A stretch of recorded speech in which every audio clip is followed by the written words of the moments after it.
A man built a hidden Mines of Moria door that led into his basement. We all need a special private space from time to time, if only to escape from the pressures of day-to-day life. A tranquil corner of a leafy garden, a converted basement and attic where a garage can suffice and allow you to indulge in a little entertainment. One dad took things a step further though by creating an amazing secret door to his own special world. It can be a huge relief for all of us to get away from it all, and a well-built space dedicated to watching movies would be perfect for almost anyone. Indeed, few spaces can offer such a complete break from the mundane world. For one thing, a properly equipped home theater provides total immersion in the cinematic experience, and almost everyone has magical memories from their childhood of going to the movies. In February 2015, this inventor began to put his plan into motion. Not only did he convert his basement into a home theater, but he gave the space a stunning, high-tech entrance. And fans of J.R.R. Tolkien will instantly recognize it. Calling himself Nuller, the inventor illustrated exactly how he had gone about the project with a series of photos published on image-sharing site Imgur. It's his only post on the site, but judging from his creation, the dad is clearly a talented craftsman. To build the door, Nuller constructed a shallow box using plywood and old 2x4s he had laying around. He then acquired a strip of super bright LEDs and secured them to the back of the box.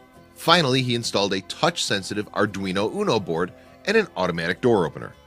Next, Nuller turned his attention to the outside of the box. "I bought a large plexiglass sheet and covered it in vinyl," he wrote. "I drew the design on the back side and used a razor to cut it out. I just painted the back of it white to help reflect the light more inside the box." The design actually replicates the entrance to the Mines of Moria, a vast underground complex that features in fantasy writer J.R.R. Tolkien's The Lord of the Rings series. Moria is in fact more than a mine. It makes up an entire dwarven kingdom extending for hundreds of miles under the misty mountains, with a labyrinth of tunnels, shafts, and subterranean halls. According to Tolkien's complex mythology, the dwarven kingdom's history began before the sun and moon were created. Durin, according to Tolkien, was the first of the fathers of the dwarves, and he led his clan to a lake surrounded by mountains and waterfalls, which he named Khaled Zaram. There, Tolkien wrote, like jewels sunk in the deep, shone glittering stars through sunlight was in the sky above. It was a cosmic sign if ever there was one. Durin covered the stars to a shivering crown and so established his underground kingdom above the east-facing caves of Khaled Zaram. Moria endured several ages before the Fellowship encountered it. In fact, Frodo and his band approached the dwarf kingdom from the west gate, which was invisible from the outside. However, under certain conditions, the door would become visible when a secret password was uttered. The door and its delicate silvery design could, though, only be seen under starlight and moonlight.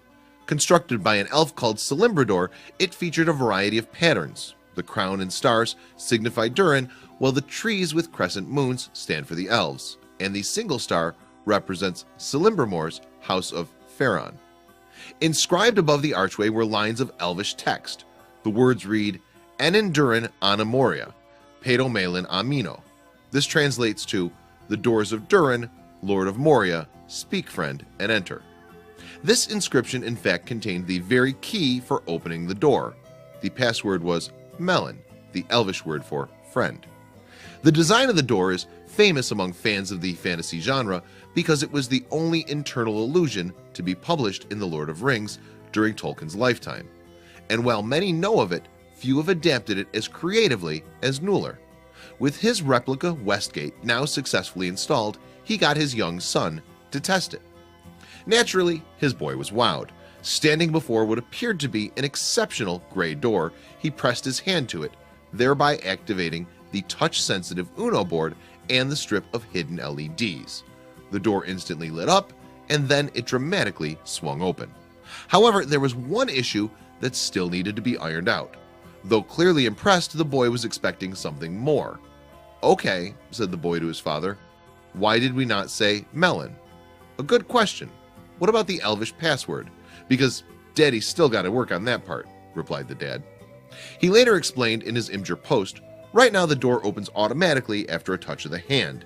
Soon I will integrate voice recognition, so you will first have to touch it in order to illuminate it, and then speak the elvish word for friend, melon, in order to gain access." I'm also going to cause the light just above this door to flicker and go on right before the door illuminates to have a much bigger BAM effect.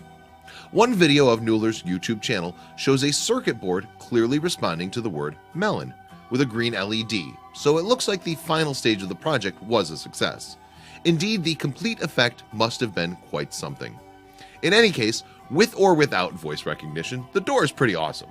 What Nuller has done, somewhat theatrically, is to create a threshold between the mundane world and the magical. Beyond it, a realm of fantasy awaits, and movie nights will surely be better than ever. Above all else, the door appears to be relatively cheap and simple to construct. All you need are some building materials and basic electronic skills. And if you want to build one yourself, there's no reason that you have to copy this exact design unless you too are a major Tolkien fan. Ultimately, Nuller's clever invention will be perfect for adults or kids alike, whether they're putting an imaginative disposition to work or just looking to personalize their home in a fun and creative way. Indeed, we all need to escape sometimes. So why shouldn't our own special private spaces be as enchanting as possible? Please follow us to get more beautiful stories. Thanks for watching. Don't forget to subscribe.